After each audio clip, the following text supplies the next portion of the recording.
Dando sequência à nossa aula de revisão, vamos para a próxima questão, que é da UERJ de 2018. A questão traz duas reportagens. A primeira diz: em abril de 1996, 19 camponeses sem terra foram mortos pela polícia militar no episódio que ficou mundialmente conhecido como Massacre de Eldorado de Carajás, ocorrido no sudeste do Pará. Os participantes do movimento dos sem terra faziam uma caminhada até a cidade de Belém, quando foram impedidos pela polícia de prosseguir. Mais de 150 policiais foram destacados para interromper a caminhada, o que levou a uma ação repressiva extremamente violenta. Ao lado, uma imagem do velório das 19 vítimas. A segunda reportagem diz: 10 poceiros foram assassinados em maio de 2017 durante uma ação policial de reintegração de posse em um acampamento na fazenda Santa Lúcia, no Pará, segundo informações da Comissão Pastoral da Terra. A reintegração foi realizada pelas polícias civil e militar do Estado. Ao lado, uma imagem de um ato em solidariedade às 10 vítimas. A questão pede: como indicam os episódios retratados nas reportagens, os conflitos pela posse da terra no Brasil nas últimas décadas persistem. Esses conflitos são decorrentes do seguinte processo: a. Desqualificação do trabalhador rural. B. Encarecimento de insumos agrícolas. C. Reformulação de legislação específica. Ou D. Concentração da propriedade fundiária. Nas aulas de geografia agrária, vocês viram que historicamente no Brasil há uma grande concentração de terras na mão de poucas pessoas. Movimentos sociais do campo lutam pela reforma agrária, que é uma distribuição mais igualitária das terras entre as pessoas. Então, o que a gente pode perceber é que esses conflitos que acontecem no campo entre os grandes proprietários de terra e movimentos sociais são decorrentes desse processo histórico no Brasil que acontece no campo, de quê? Da letra D, concentração da propriedade fundiária. Então, a resposta, letra D. A próxima questão é da UERJ de 2018. Ela traz um texto e um gráfico. O texto diz: os efeitos da política migratória de Merkel. Em 31 de agosto de 2015, a chanceler federal alemã Angela Merkel proferiu a emblemática frase que virou slogan de sua política migratória: nós vamos conseguir. Em 4 de setembro de 2015, a crise de refugiados bateu com força à porta da Alemanha, quando Merkel permitiu a entrada no país de milhares de imigrantes retidos na Hungria. No total, a Alemanha recebeu quase 1 milhão de refugiados em 2015. Neste último ano, os ânimos no país vêm oscilando entre uma cultura de boas-vindas e rejeição. A popularidade de Merkel caiu, e os principais partidos aliados do seu governo se distanciam agora da política de refugiados adotada pela líder. O gráfico traz a mortalidade e a natalidade na Alemanha entre os anos de 2010 e 2014. No gráfico, vocês podem perceber o número de pessoas que nasceram, representadas pela linha azul, e o número de pessoas que morreram, representadas pela linha laranja. A questão pede: considerando a análise dos dados do gráfico, uma razão para a política migratória adotada pela chanceler alemã é: A. Elevação do nível salarial. B. Redução de custos trabalhistas. C. Recomposição da população ativa. Ou letra D. Importação de operários qualificados. Ao observar o gráfico, podemos perceber que no período analisado houve um número muito maior de pessoas que morreram do que de pessoas que nasceram. Ou seja, essa dinâmica a longo prazo pode fazer com que o número de pessoas que são a população economicamente ativa, ou seja, as pessoas que estão em idade de trabalho, podem ter o seu número consideravelmente reduzido. Ou seja, devido a essa diminuição da população ativa, o que pode acontecer? Pode acontecer um menor desenvolvimento econômico do país. E em um país como a Alemanha, que é uma grande economia, esse impacto pode ser ainda maior.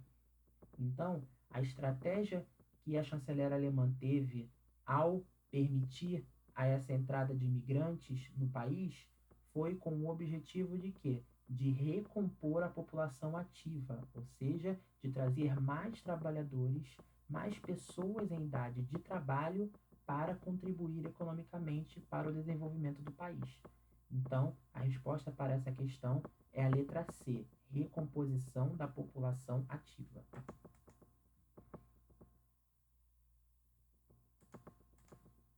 A próxima questão é do Enem de 2015 e traz um trecho de um texto. O processo de concentração urbana no Brasil, em determinados locais, teve momentos de maior intensidade e, ao que tudo indica, atualmente passa por uma desaceleração no ritmo de crescimento populacional nos grandes centros urbanos. A pergunta pede: uma causa para o processo socioespacial mencionado no texto é o A, letra A, carência de matérias-primas, B, degradação da rede rodoviária, C, aumento do crescimento vegetativo, D, centralização do poder político, ou letra E, realocação da atividade industrial. Nas aulas de geografia urbana, vocês viram que muito desse crescimento populacional nos grandes centros foi desacelerado devido exatamente à saída das pessoas, de algumas pessoas, dos grandes centros para cidades menores, como as cidades médias. E isso foi ocasionado por vários fatores, como, por exemplo, melhores condições em relação à qualidade de vida nas cidades médias, e aí muitas pessoas foram atraídas para essas cidades devido a essa busca por uma qualidade de vida maior, mas também houve um grande deslocamento de grandes empresas, de grandes indústrias dos grandes centros para as cidades menores, como as cidades médias, nos últimos anos. E aí, como elas empregam muitas pessoas, muitas delas saíram dos grandes centros e foram trabalhar nessas grandes empresas, nessas cidades menores, como as cidades médias. Então, dentre as opções dessa questão, a resposta certa é a letra E, realocação da atividade industrial. Ou seja, o que a gente pode ver é exatamente essa saída de grandes indústrias dos grandes centros e indo para outras cidades, por vários fatores, como, por exemplo, vantagens em relação a isenções fiscais, ou seja, né, as empresas ficam isentas de pagar impostos e isso atrai essas empresas para outros lugares. Muitas das vezes também a disponibilidade de recursos para produzir o seu produto. Então, isso faz também com que as empresas saiam dos grandes centros e vão para outros lugares. Então, esses elementos de retirada, de saída dessas grandes indústrias dos grandes centros fazem também com que muitas pessoas se desloquem junto com elas para outras cidades, como, por exemplo, as cidades médias. A próxima questão é da UERJ de 2018 e ela diz: a integração da União Europeia começou oficialmente em 1957 e durante décadas houve um movimento contínuo de ampliação das liberdades de circulação de riquezas. A imagem abaixo aponta um fato importante desse período: a entrada em vigor do Acordo Schengen. Nos últimos anos, no entanto, o bloco vem enfrentando dificuldades que sinalizam a possibilidade de retrocessos. E aí a questão traz um quadro com uma charge se referindo ao ano de 1991. Nessa charge temos um homem vestido de terno e gravata, com uma mala com símbolo, né, aí, já da União Europeia, e falando com um funcionário que trabalha com essa cancela, né, com a aduana, ou seja, como se fosse, né, uma cancela que separa um país do outro. E aí ele fala para esse funcionário: eu tenho uma boa notícia, nós não vamos mais precisar de você. Ou seja, né, com esses acordos sendo estabelecidos, as fronteiras vão sendo abertas para fluxos. E aí não seria mais necessário essa cancela e nem esse funcionário fazendo o controle. Em 2016, que é o segundo quadro, tem essa reportagem. A Alemanha e outros países da União Europeia estenderam por mais 3 meses o controle em suas fronteiras. Além da Alemanha, também Áustria, Dinamarca, Suécia e Noruega, que não faz parte da União Europeia, vão continuar com controle temporário de suas fronteiras, após o aval do Conselho Europeu. Todos esses países fazem parte da zona de livre circulação prevista no Acordo Schengen. A questão pede: considerando os eventos ocorridos nesse continente nos últimos 5 anos, a explicação para a mudança exposta na notícia é a necessidade de controle de fluxos de A. Capitais, B. Serviços, pessoas ou D. Mercadorias. Então, lembrando que nós vimos, né, nas nossas aulas esses acordos, que são acordos econômicos, aí criando blocos, como por exemplo a União Europeia, que inclusive vai muito além de um bloco econômico por definição. É importante a gente lembrar que esses acordos, muitos são feitos com objetivos econômicos, ou seja, visando parcerias comerciais. Então, os fluxos, por exemplo, de mercadorias, os fluxos de capitais, os fluxos de serviços, eles são facilitados, eles são permitidos, porque a ideia é que os países que compõem esse grupo, eles se ajudem. Mas esses acordos não têm o objetivo de facilitar, por exemplo, as migrações. Então, por isso, a gente pode perceber, por exemplo, no quadro de 2016, a preocupação desses países que compõem a União Europeia de ter o controle em suas fronteiras. Mas que tipo de controle? Controle do fluxo de pessoas.